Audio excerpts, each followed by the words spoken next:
Another get ready with me ভিডিওতে তোমাদের সবাইকে ওয়েলকাম। আমি এখন রয়েছি কাশ্মীরে। এখন আমি যাচ্ছি গুলমার্গ।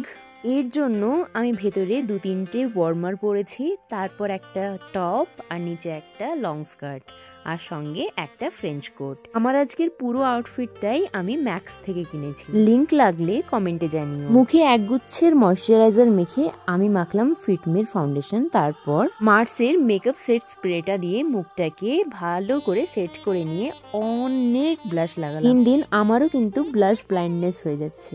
তারপর সেম ব্লাশ নিয়ে আমি আমার আইলিডেও লাগিয়ে নিলাম। এবার একটা মার্সের আইলাইনার পেন্সিল দিয়ে আমি সুন্দরভাবে আমার আইলাইনারটা ড্র করে নিলাম। লিপস্টিকের জন্য আমি ল্যাকমির ইন দ্য শেড মারুন মিক্সড ইউজ করেছি। এটা একটু পর সেট হয়, তখন আরো খুব ভালো লাগে। আর তারপর একটু হাইলাইটার লাগিয়ে নিলাম। এটাই আমার আজকের ফাইনাল লুক। Okay, by.